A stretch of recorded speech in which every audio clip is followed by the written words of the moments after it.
My ex-wife took me to court for child support, for a kid that wasn't mine. She smirked at the judge, until 2 DNA tests exposed her lies. For 5 years I was married to a woman who in hindsight saw me as nothing more than a walking ATM. The first couple of years were fine, normal even. But slowly the cracks started showing. Lena had expensive tastes but no income to support them. She always had an excuse. She was working on herself, waiting for the right opportunity, planning her future. Meanwhile, I was the one paying for that future. I never thought she'd go as far as to try and trap me into paying for a child that wasn't mine. But that's exactly what she did. 2 years after the divorce was finalized, I got a letter in the mail. A summons for child support. I thought it was a joke at first. We never had kids. That was a major point of contention in our marriage. Lena always claimed she wasn't ready. But now she was claiming we had a 1-year-old son? The timeline didn't even add up. I called my lawyer Marcus and had him go over the paperwork. He confirmed it. Lena had officially filed a child support lawsuit against me, claiming I had abandoned her and the baby. She's betting you won't fight this, Marcus said. She's hoping the court will rule in her favor before you contest paternity. That's when I realized what she was trying to pull. In some states, if you don't dispute paternity quickly enough, the court can legally designate you as the father, even if later evidence proves otherwise. Lena wasn't just rolling the dice. She had a strategy. She filed the claim without any DNA evidence, assuming I'd either panic and settle or not react fast enough to contest it properly. If I missed deadlines or failed to show up, the court could enter a default judgment and I'd be legally responsible even if I wasn't the biological father. She's smart, I admitted. I'll give her that. Marcus smirked. Yeah, but not smarter than the law. We'll demand a court-ordered DNA test immediately. A few weeks later, we were in court. Lena walked in with a quiet confidence, dressed in an outfit that screamed helpless single mother trying her best. She wasn't acting hostile, that would have worked against her. Instead, she played the part of the wounded woman, claiming that I had abandoned her when she was at her most vulnerable.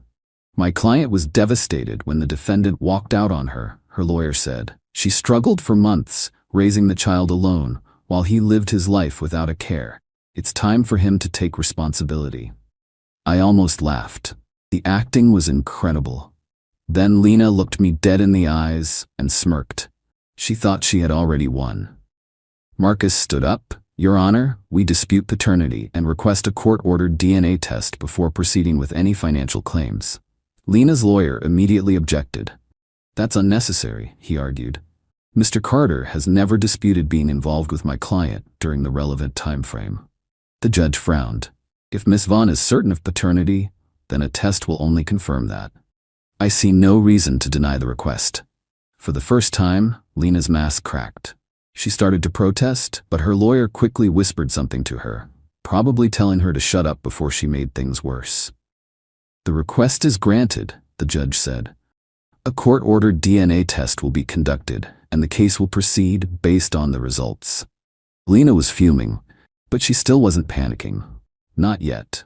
That should have been my first clue that she had another card to play. After the hearing, I couldn't shake the feeling that something wasn't adding up. Why was Lena still so confident? Marcus and I decided to dig deeper. Through financial records, we discovered Lena had been receiving monthly payments from another man, Daniel Vaughn. Who the hell is Daniel? I asked. Not sure, Marcus replied, but based on the amounts and timing, it looks like child support. I sat up straight. Wait, you're telling me someone else was already paying her? Marcus nodded. Yeah, but here's the weird part. He stopped sending money 6 months ago. That's when it clicked. Lena had already named someone else as the father. She had been getting child support from Daniel for months, but for some reason, that arrangement fell apart. And the moment Daniel stopped paying, she came after me instead. 2 weeks later, the first DNA test results came in.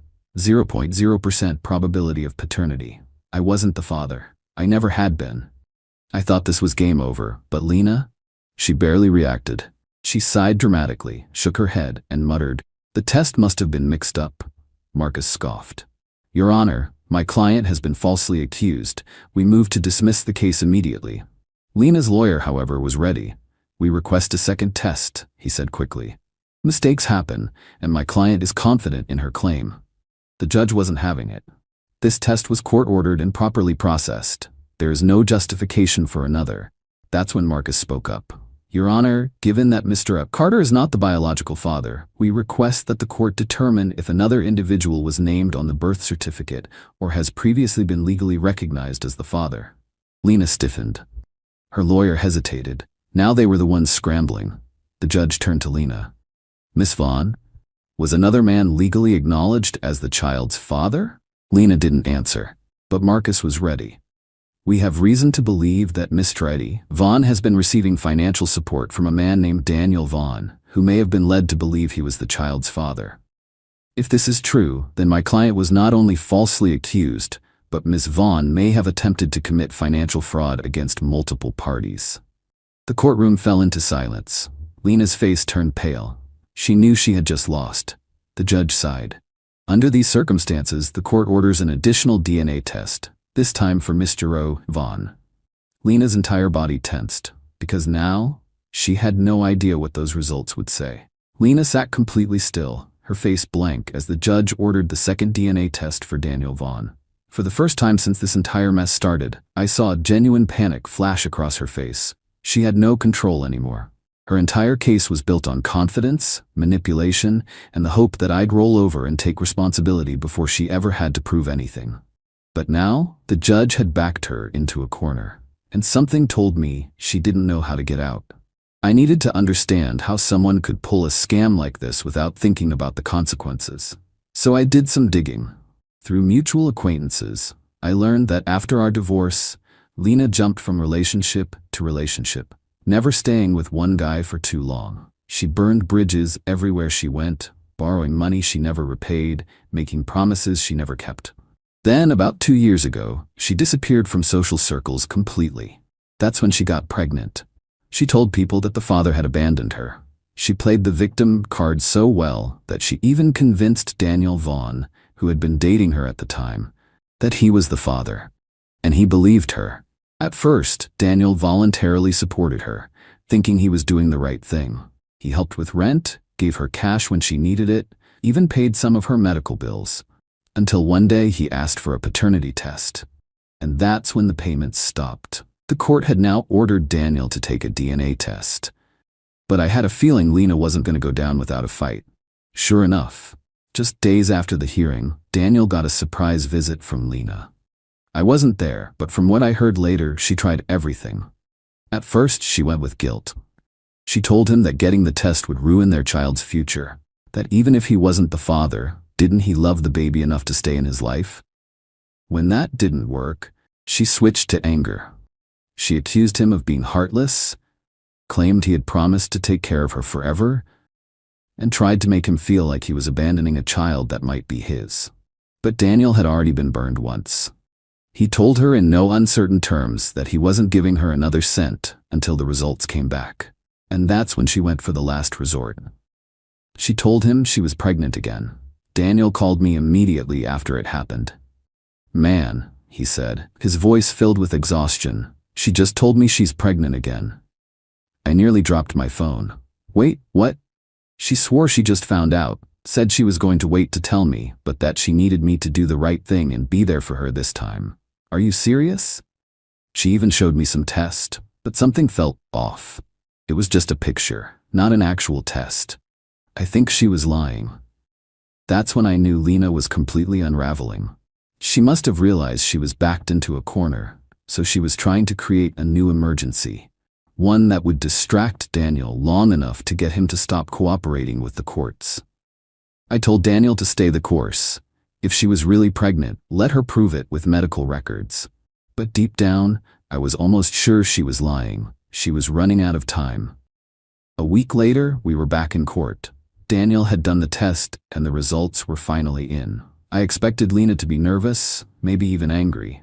But when she walked in, she looked weirdly confident again. Marcus noticed it too. She's got something planned, he muttered. The judge started the hearing. Before we go over the DNA test results, is there anything either party would like to present? Lena shot up immediately. Yes, Your Honor, I have something important to share. She cleared her throat dramatically, then looked right at Daniel. I'm expecting another child, she said, her voice shaking like she was barely holding back tears. I didn't want to bring this up in court, but given the circumstances, I feel like it's important to say that I will need support. The judge held up a hand. Ms. Vaughn, we are here today to discuss the matter of the first child. Any future claims will need to go through a separate process. Now, let's proceed with the DNA results. Lena's face twitched. She thought she could distract everyone. It didn't work. The court assistant handed the results to the judge. He scanned the document, then sighed. Mr. Vaughn, the judge said, you are not the father. The courtroom was dead silent.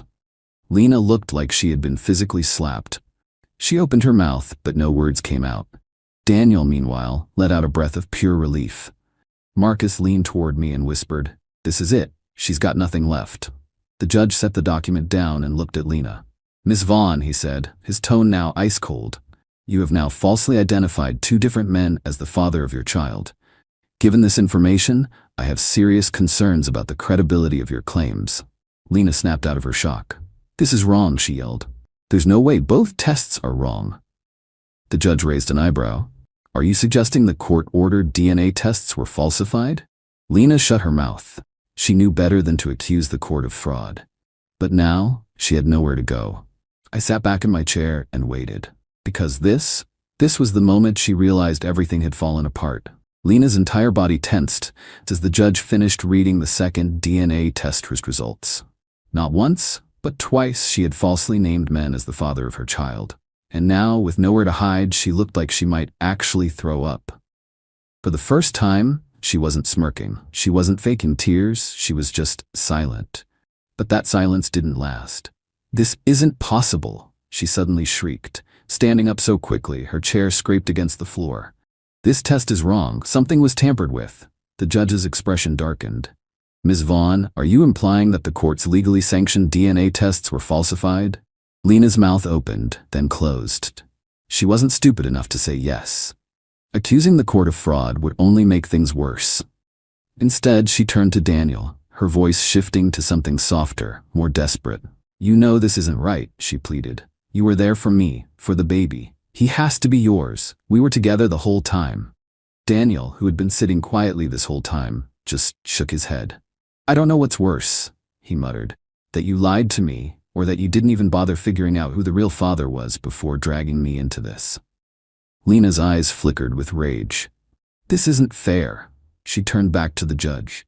They can't just walk away from this. One of them is lying. There has to be another test, a mistake. The judge slammed his gavel. Enough, Miss Vaughn. His voice was ice cold. You knowingly filed a paternity claim without evidence, and when challenged, you attempted to delay and obstruct the process. You have now falsely accused 2 different men in a court of law, wasting judicial resources and causing financial and emotional distress to both parties. Given the circumstances, the court finds your actions to be an abuse of the legal system. Lena's face went pale. Marcus, my lawyer, spoke up, calm and calculated. Your Honor, given Ms. Vaughn's deliberate deception, my client would like to file a motion for sanctions and full reimbursement of legal fees. Additionally, we request the court consider referring this matter to the district attorney for potential fraud charges. Lena let out a small, strangled gasp. That was when it hit her. This wasn't just about losing the child support case. She was facing real consequences. No, please, she stammered, looking between the judge and me. I wasn't trying to hurt anyone. I was just trying to do what was best for my son. I really thought Nathan was the father. And when he wasn't, I panicked. Her voice cracked. I didn't know what else to do. The judge sighed, long and slow, but his expression remained firm. Ms. Vaughn, had you come to this court honestly seeking clarification about your child's parentage, this might be a different conversation. Instead, you attempted to weaponize the legal system to your advantage, first against Mr. Carter and then against Mr. Vaughn. That is not a simple mistake. That is fraud. Lena's knees nearly buckled.